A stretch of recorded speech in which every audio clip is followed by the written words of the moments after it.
how he responds, how the team responds. Let's welcome in Elliotte Friedman, who always responds with great intel. So we were just talking about the Canucks. Bumpy start, to say the least. What changes for Travis Green if they continue to look this way?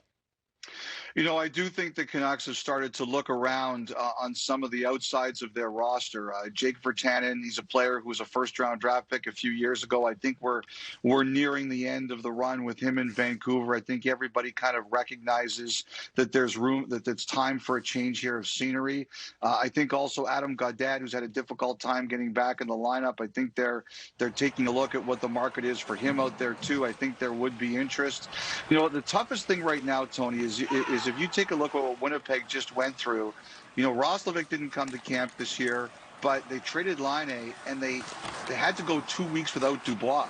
In Canada right now, it's a full 14-day quarantine. So if you make a deal with a club across the border, you're not getting your help. You're doubly shorthanded. So I think it's a big challenge for teams like the Canucks, and Calgary's got Sam Bennett out there right now.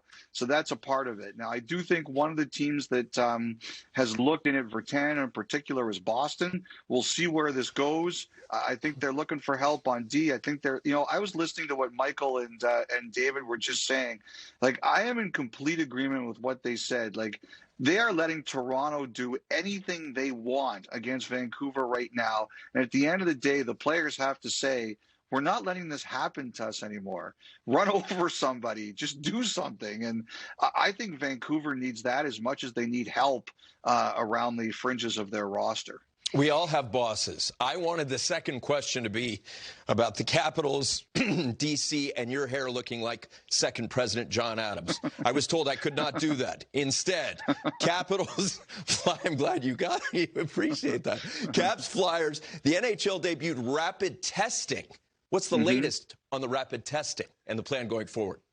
Well, first of all, Tony, let's just say that at 50, I'm glad I still have hair that can be compared to somebody. I mean, there's a more head than there used to be, and there's a bald spot on the top, but I still have a lot of this. Understood.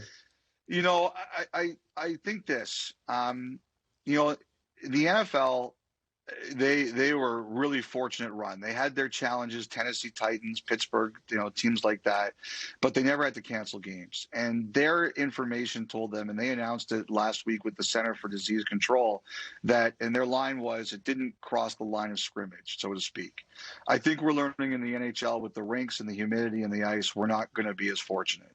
And so one of the things the players have been talking about is, can we have more testing? And, you know, the league was using the PCR test, which is the best test. It's the most accurate test.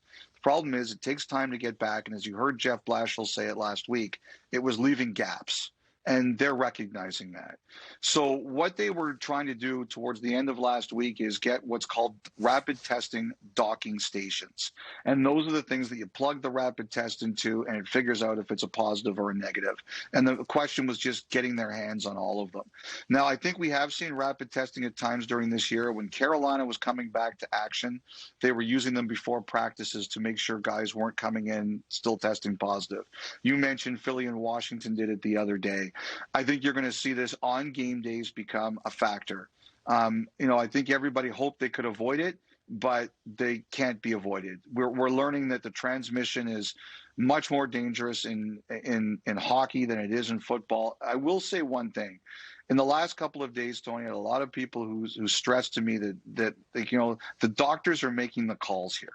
There's like nobody's overruling the doctors. And I think at the end of the day, especially with the new strain, there's a lot of worry with the new strain and how aggressive it is, that maybe there's challenges here that the NHL had that, you know, a sport like the NFL didn't have, unfortunately.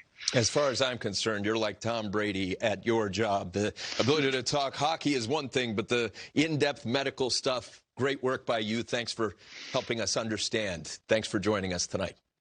All right, guys, have a good night. Take care. And Mike, no hairy eyeball after this segment. You did a great job.